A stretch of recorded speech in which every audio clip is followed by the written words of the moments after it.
himself in need of a change. He craves relaxation and the companionship of one or two special cronies. And so, he and they prepare to go fishing, as other world-weary men have done ever since the first worm suggested the invention of the hook.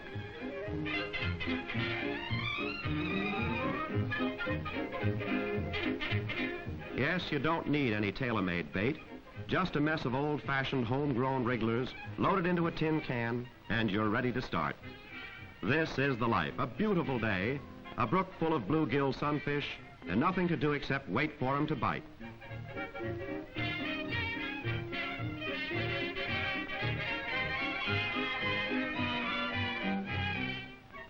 And it doesn't take long. That's it. Pull her in, fella.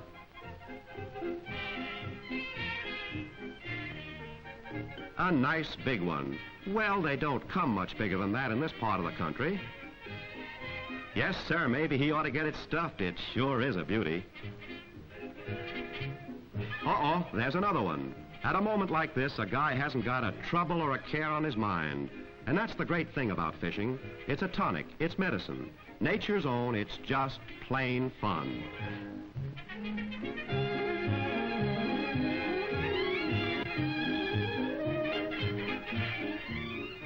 And when the day's over, you've not only got a heap of good eating, you've got wonderful memories that can help you through other, possibly less pleasant days that may lie ahead. Because fishing is all the things it is, Uncle Sam recommends it to those of his nephews who have been through the tough grind of battle. Furlough fishing, the boys call it, and it's therapeutic stuff, especially when you're after not just ordinary fish, but rainbow trout. Play 'em, Sergeant. Looks like a good one. This action is a bit different from the kind of action this Marine is accustomed to, but it's exciting in its own special way.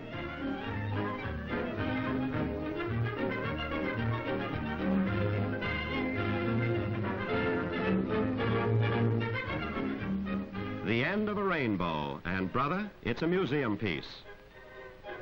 Now let's see what the Navy can do. You handle the rod all right, sailor, and you've got something special on the end there. Bring her in. That's the ticket. Easy, easy. There we are. Looks like a rainbow for you, too. Just scoop him up, and you've got a prize that even your admiral would be proud of. Yes, the rushing waters of a famous American stream, like the headwaters of the old Raritan in New Jersey, can do wonders toward washing away the psychic scars acquired in the invasion. He's got another one on the hook now. Uh-oh, who's catching who? Stay with it, Mac. Ah, nice recovery. Would have been a shame to lose this one. It pulls as though it were a real heavyweight, but you can handle him. Just watch your footwork, and don't be fooled by those sudden yanks on the line. These trout are smart fighters.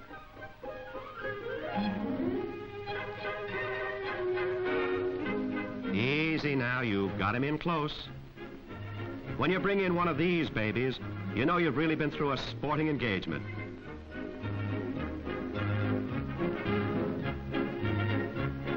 Get that net under there, fella. And the Marines have landed, a beauty. A 4-pounder, but not as heavy as he'll be when the boys back in the outfit hear about him. Meanwhile, the Navy and the Marine Corps seem to be arguing. Oh, come on, boys. Why not just split them up over an open fire? Marines have written battle history in the Pacific, and these Marine flyers on furlough hope to write fishing history today in the same ocean. Jim Barrett, famous California sportsman, not only furnishes the boat, but also the baits, the hooks with sardines. The men are his guests for a session of mackerel fishing, and Jim is a perfect host. He's even guaranteed a dozen or so mackerel per man, which means there must be a lot of fish around here.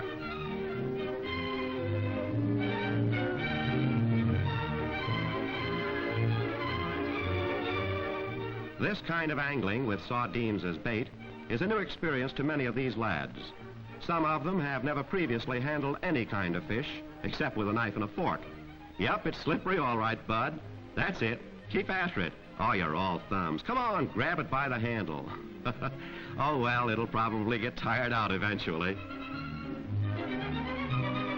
Here's another one. Maybe it'll be different, less fidgety. Say, this one's a nervous type, too.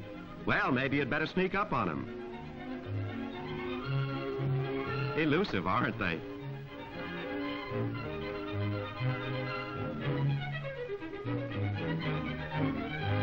Attaboy, Jim. You show 'em how. See? Nothing to it.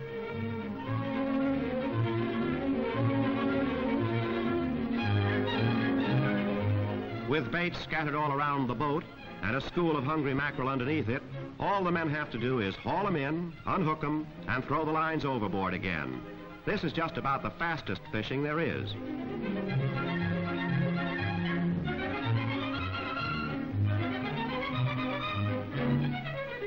What a catch, plenty plus for all hands. Well, gang, here's to more fishing furloughs. When it comes to morale building, they're tops. Down in Florida, the Army encourages its Air Corps veterans to pick up the rod and reel at the same time to pick up a new outlook on life. These are enlisted men, each of whom has served overseas and is now awaiting redistribution. They are angling from the Key West Overseas Causeway for anything that will take a hook. Yes, fishing from this ocean highway is as good as going to sea.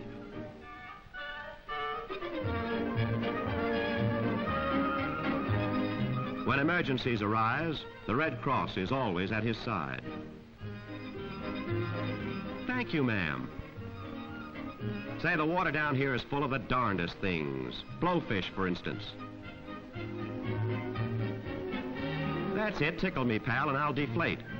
I just fill up with air so that the big boys can't swallow me. That's a baby hammerhead shark, only a month old, but it's got all of its teeth.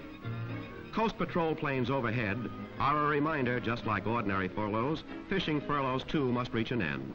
Here's wishing these airmen as much luck in the sky as they've had in the sea. The tougher the combat, the better a flyer likes it. Here's a boatload of Air Corps pilots out in the Gulf Stream, headed for an aquatic engagement that should provide real thrills. And it looks like action ahead.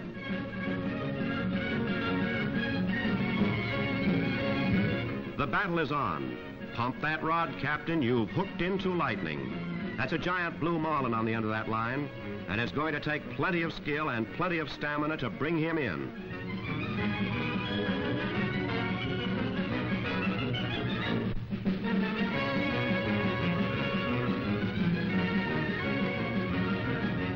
Stay with him, brother. There he goes into the wild sky yonder.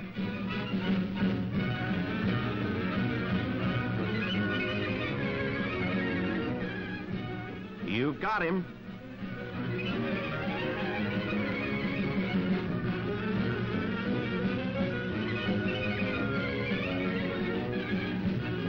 Now bring him in. Let the mate help you.